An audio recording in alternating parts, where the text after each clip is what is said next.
पूरा syllabus entire है। तो लाइट शुरू करने से पहले मैं आप लोगों को बताना चाहूँगा, ये जो आपके 10th में जो दिया हुआ है लाइट का पोर्शन, वो थोड़ा सा कम पोर्शन दिया हुआ है। इसका जो मेन पोर्शन लाइट का है वो आपको 12th में मिलता है, जिसका नाम है ऑप्टिक्स। ऑप्टिक्स एक बहुत बड़ी शाखा है, बहुत बड़ी ब्रांच है साइंस की या फिजिक्स की, जिसमें आपको केवल और केवल लाइट के बारे में पढ़ना होता है। ऑप्टिक्स बाद में चल कर के दो पार्ट में डिवाइड हो जाती है। पहला पार्ट होता है रे ऑप्टिक्स और दूसरा पार्ट होता है वेव ऑप्टिक्स। 10th में आप लोगों को केवल और केवल रे ऑप्टिक्स ही पढ़ना है, वेव ऑप्टिक्स थोड़ा सा भी नहीं देखना है, वो 12th का पोर्शन है। तो रे ऑप्टिक्स मैं शुरू करने वाला हूँ और मैं आशा करता हूँ कि आप लोगों को बहुत अच्छी वीडियो ये लगे। अगर आप लोग रिस्पॉन्स अच्छा देंगे तो मैं और भी ज़्यादा से ज़्यादा वीडियो अपलोड करता रहूँगा, और इसके लिए अपना सहयोग ज़रूर प्रदान करें। तो यहाँ से मैं आपको थोड़ी सी ऑप्टिक्स के बारे में बता रहा हूँ। ऑप्टिक्स क्या होता है? देखिए, ऑप्टिक्स जो है, optics is a branch of physics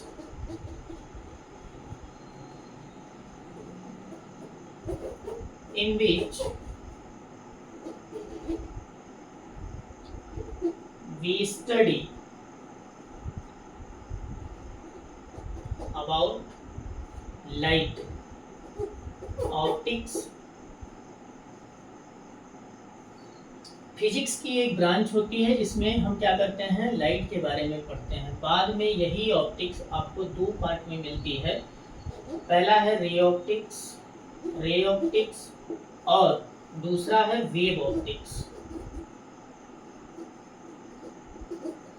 ray optics physics की वो ब्रांच है जिसमें हम लाइट को रे मानते हैं।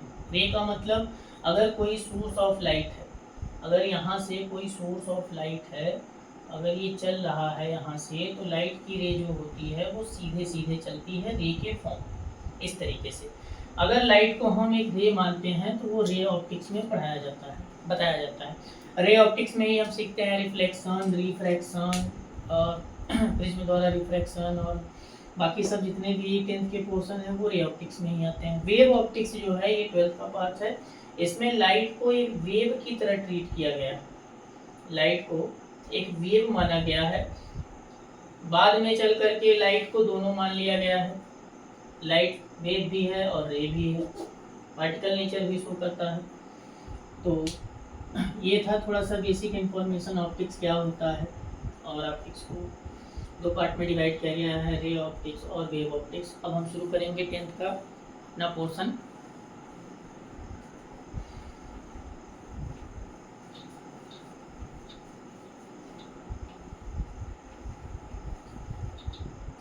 हमारे चैप्टर का नाम है reflection of light. Reflection of light हमारा जो चैप्टर है वो है reflection of light. Reflection of light में मैं आपको थोड़ी सी लाइट के बारे में बता देता हूँ कि लाइट आखिर होती क्या है।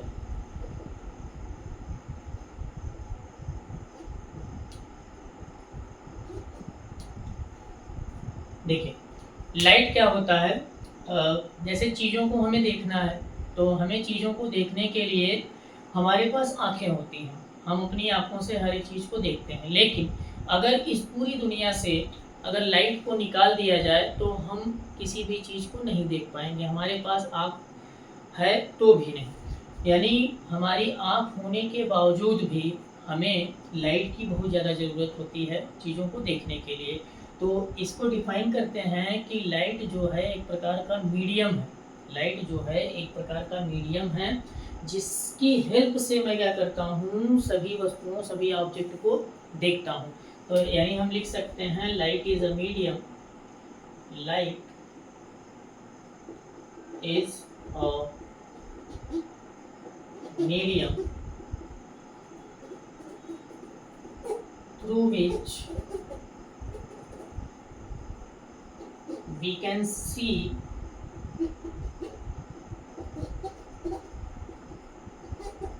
everything around us।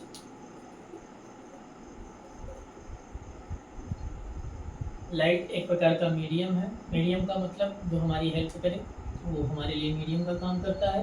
तो लाइट हमारी हेल्प करता है चीज़ों को देखने के लिए, इसलिए हम लाइट को मीडियम बना देते हैं।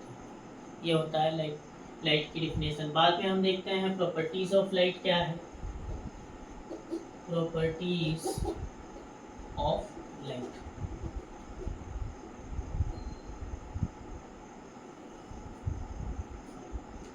प्रॉपर्टीज ऑफ लाइट में यानी लाइट की क्या क्या प्रॉपर्टीज होती हैं, लाइट के बारे में और थोड़ा सा जानने के लिए पहली प्रॉपर्टीज ये होती है कि लाइट को हम देख नहीं पाते, लाइट को हम खुद नहीं देख पाते, लेकिन लाइट की हेल्प से हम सभी ऑब्जेक्ट को, सभी वस्तुओं को देख सकते हैं।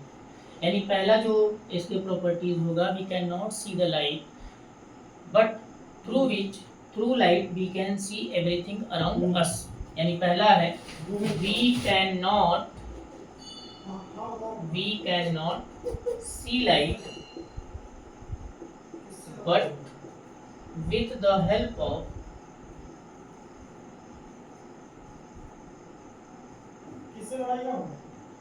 the help of light we see everything। ये पहली प्रॉपर्टी ये है कि लाइट को हम देख नहीं पाते, लेकिन लाइट की हेल्प से हम चीज़ों को देख पाते हैं। दूसरी प्रॉपर्टी इसकी ये प्रॉपर्टी है कि लाइट को किसी भी मीडियम की रिक्वायरमेंट नहीं होती है। लाइट किसी भी मीडियम में ट्रेवल कर सकता है। आप लोगों को मैं बताना भूल गया, लाइट को बाद में एक वेव मानते हैं वेव ऑप्टिक्स में। तो वेव जो होती हैं दो टाइप की होती हैं, एक होती है मैकेनिकल वेव, एक होती है non mechanical wave. Mechanical wave वो वेव होती हैं जिनको मीडियम की रिक्वायरमेंट होती है, जैसे हमारी साउंड वेव। साउंड वेव को एयर रिक्वायर ही होता है, बिना एयर के साउंड ट्रेवल नहीं कर पाएगा। जैसे हम बोल रहे हैं, अगर यहाँ एयर ना हो तो हमारी आवाज़ सुनाई ही नहीं देगी। यानी जो साउंड है वो एक प्रकार का मैकेनिकल वेव है, लेकिन लाइट जो है हमारा एक नॉन मैकेनिकल वेव है, और इसी नॉन मैकेनिकल वेव को हम इलेक्ट्रोमैकेनिकल वेव भी बोलते हैं, EMW। यानी लाइट जो है एक प्रकार का इलेक्ट्रोमैग्नेटिक वेव है, और इलेक्ट्रोमैग्नेटिक वेव वो वेव होती हैं जिनको किसी भी मीडियम की रिक्वायरमेंट नहीं होती है। यानी लाइट दूसरी प्रॉपर्टी ये है कि light does not require any medium to travel. Any medium to travel यानी light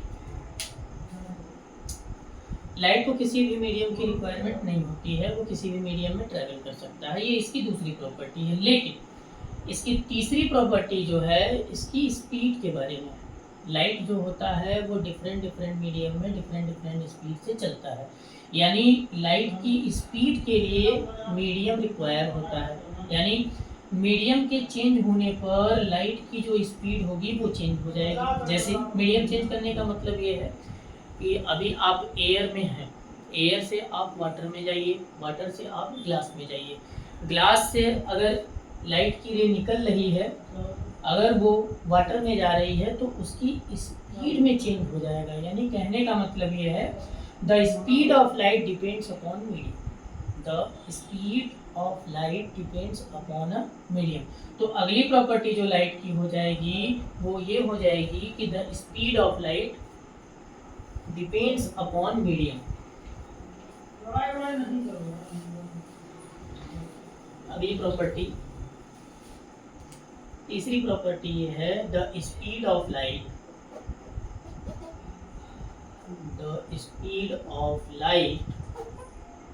depends upon medium.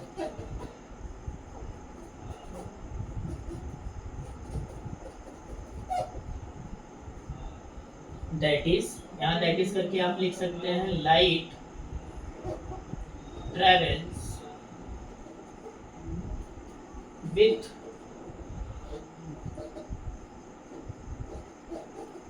different speed in different medium,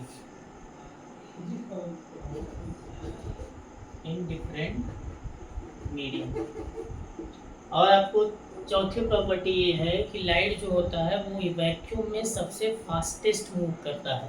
यानी चौथी पॉइंट जो है इसका, light travel fastest in vacuum. और कितने स्पीड से ये चलता है? विथ स्पीड 3 × 10⁸ मीटर पर सेकेंड। यानी जो लाइट होता है वो वैक्यूम में 3 × 10⁸ मीटर पर सेकेंड से चलता है। इसका मतलब मीटर पर सेकेंड से चलता है, तो इसको मैं कन्वर्ट कर सकता हूँ 3 × 10⁸ मीटर पर सेकेंड। अगर मुझे इसको किलोमीटर में लाना है तो मैं 1000 से इसमें डिवाइड कर दूंगा, तो ये हो जाएगा किलोमीटर पर सेकेंड। इसको मैं लिख सकता हूँ, यहाँ से 3 0 कैंसिल आउट होगा, 3⁵ यानी 3 × 10⁵ किलोमीटर पर सेकेंड। या इसको मैं और किसी में कन्वर्ट करना चाहूँ तो भी कर सकता हूँ। यानी ये लगभग आ गया 3 लाख किलोमीटर पर सेकेंड। यानी जो स्पीड ऑफ लाइट है वो वैक्यूम में 3 लाख किलोमीटर पर आवर से चलती है। ये इसकी प्रॉपर्टीज है। अगली प्रॉपर्टीज क्या हो सकती है कि लाइट जो होता है वो स्ट्रेट फॉर्म में चलता है। अगर रे ऑप्टिक्स में देखा जाए तो लाइट जो होता है वो सीधा चलता है, ये हम देख सकते हैं।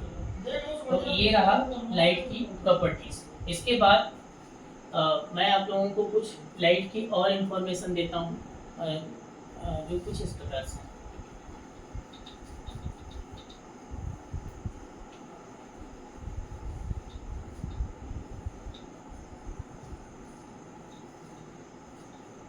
अब हम पढ़ेंगे, हमारा जो मेन टॉपिक है वो है reflection of light.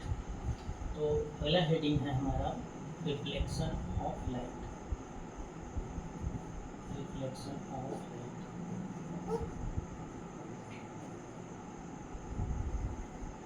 Reflection of light. Reflection of light सीखने से पहले मैं इसके वर्ड को बताता हूँ। रिफ्लेक्शन का मतलब होता है बाउंसिंग बैक। यानी अगर कोई ऑब्जेक्ट है टकरा कर वापस उसी डायरेक्शन में जाता है तो वो रिफ्लेक्शन होता है। यानी रिफ्लेक्शन एक इवेंट है, एक फिनोमिना है लाइट का।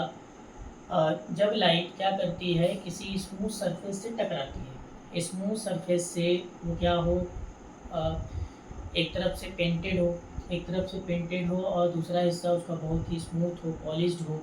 जब लाइट की रे टकराती है उससे तो वो वापस उसी मीडियम में वापस लौट जाती है। तो इस फिनोमिना को बोल दिया जाता है रिफ्लेक्शन ऑफ लाइट। यानी इसके अगर इसको हम डिफाइन करें रिफ्लेक्शन ऑफ लाइट को, तो the bouncing back of a light in same medium is known as a reflection of light. The bouncing back का मतलब होता है, अगर हमारा कोई एक मिरर है, ये हमारा मिरर, मैं एक तरफ इसको क्या कर दूँ, पेंटेड कर दूँ, रोटेट कर दूँ।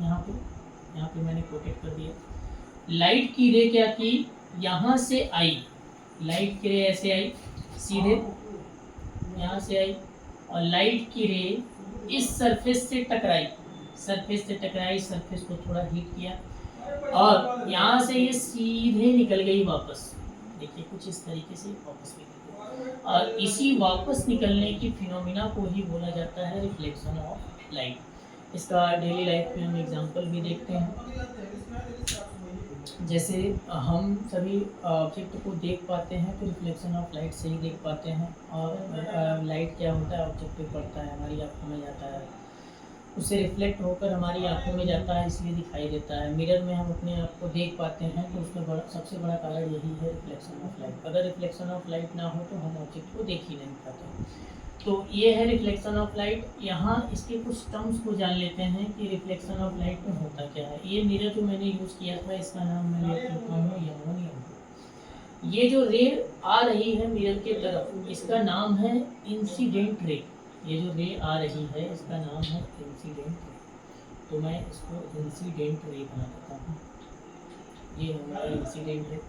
और एक रे ये है जो वापस जा रही है, तो इसका नाम है रिफ्लेक्टेड रे। रिफ्लेक्ट हो रही है तो इसका नाम है रिफ्लेक्टेड रे। अब मुझे पता करना है कि जो ये सरफेस था, ये जो इंसिडेंट रे है वो कितने एंगल पे इस सरफेस पे आई। तो मैं क्या करूँगा, एक नॉर्मल ड्रॉ कर देता हूँ। नॉर्मल यानी एक सीधी लाइन, 90 डिग्री पे एक लाइन खींच दिया मैंने ऐसे, इसका नाम है नॉर्मल। अब नॉर्मल और इंसिडेंस रे के बीच में जो एंगल बनता है उसका नाम है इंसिडेंस एंगल। इसको हम आई से डिनोट करते हैं। और ये जो नॉर्मल बना हुआ है इसका नाम मैं अगर ओ रख दूँ, इसका नाम एन रख दूँ। नॉर्मल और रिफ्लेक्टेड रे के बीच में जो एंगल बना है इसका नाम है आर। कुछ इस तरीके से ये बन गया आर। इसका जो नाम है वो है normal.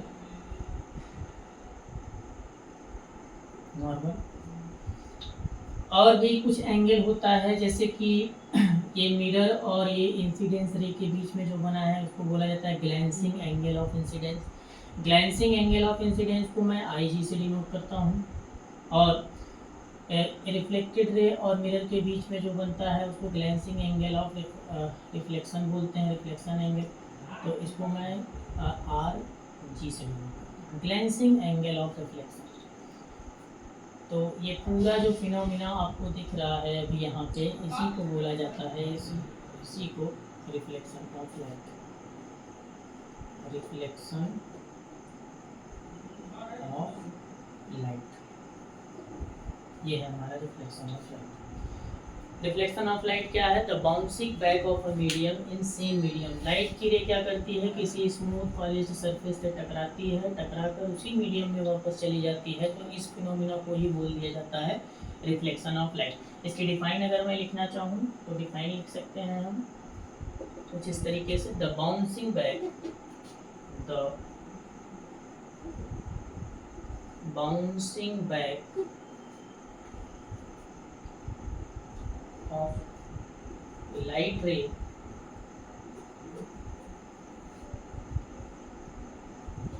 in same medium is called reflection of light.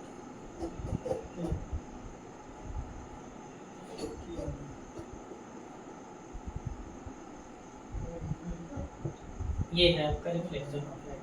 या फिर इसको मैं ऐसे भी बोल सकता हूँ, when a light strike on a smooth and polished surface then it reflected back into the same medium, then this phenomena is known as a reflection of light. The bouncing back of a light in same medium is called reflection of light. ये आपका reflection of light। reflection of light में ये जो angles हैं बड़े important होते हैं, आई और आर ये जो होते हैं। तो अब अगला टॉपिक हम इसकी लॉज को देखते हैं कि लॉज ऑफ रिफ्लेक्शन क्या होते हैं। कभी कभी लॉज पूछ लेता है इसका, तो नेक्स्ट हम पढ़ेंगे लॉज ऑफ रिफ्लेक्शन। तो इसको मिटा देता हूँ मैं।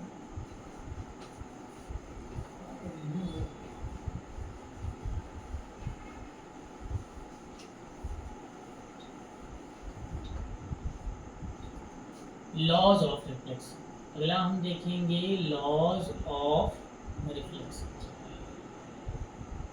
लॉज ऑफ रिफ्लेक्शन क्या होता है?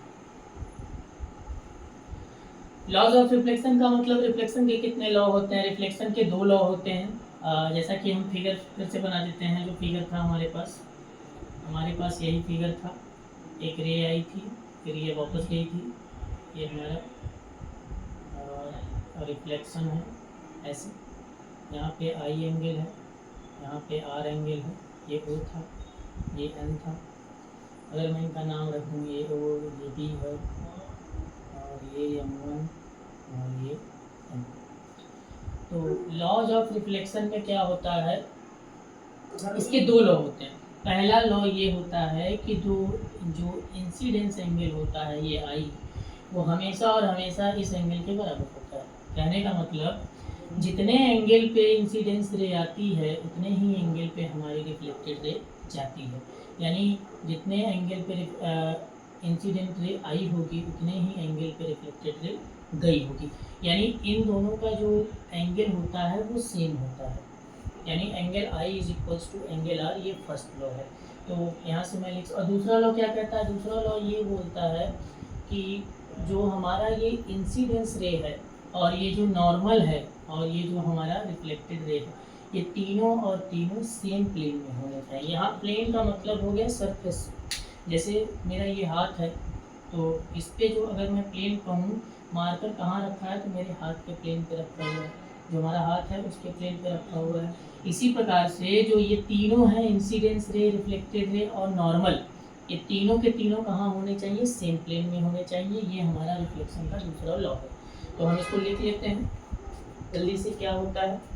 तो हम लिखते हैं these are of two types, these are of two types. First law जो है, first law, the incidence angle is always है, always equal to the reflected angle।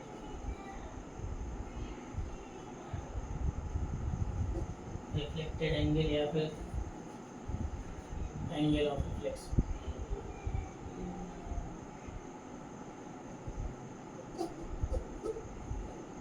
यानी the incidence angle is always equal to the angle of reflection. कहने का मतलब अगर ये 30 degree पे आया होगा, ये 30 डिग्री पे आया होगा, तो ये भी 30 डिग्री होगा। अगर ये 40 डिग्री पे आया होगा, तो ये भी 40 डिग्री पर होगा। यानी angle i is equals to angle r, ये हमारा फर्स्ट लॉ है। ऐसे ही दूसरा लॉ जो होता है, यहाँ आप दूसरा लॉ देख लीजिए, second law.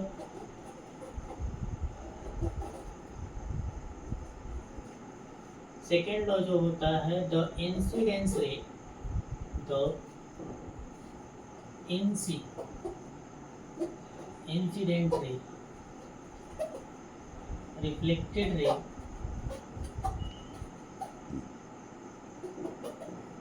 and normal all lies in same plane। यानी द इंसिडेंस रे, रिफ्लेक्टेड रे एंड नॉर्मल जो होते हैं, वो तीनों के तीनों ही सेम प्लेन में लाई करते हैं। ये रहा आपका रिफ्लेक्शन का टॉपिक जो क्लियर हो गया। आज के टॉपिक में हमने सीखा कि लाइट क्या होता है, प्रॉपर्टीज ऑफ लाइट क्या होती हैं, और हमने रिफ्लेक्शन ऑफ लाइट को सीखा और उसके लॉस को भी देखा। इसके एक छोटे से क्वेश्चन को करा देते हैं हम। जैसे क्वेश्चन है, इनके एंगल पे पूछ सकता है आप लोगों से।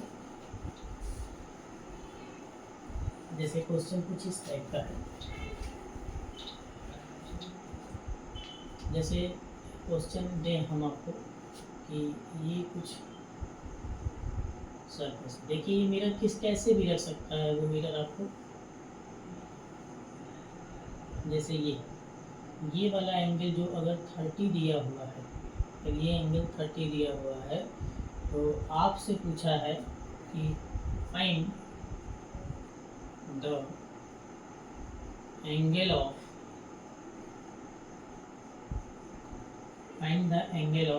Incidence and reflection. आपसे रिफ्लेक्शन और इंसिडेंस एंगल पूछा।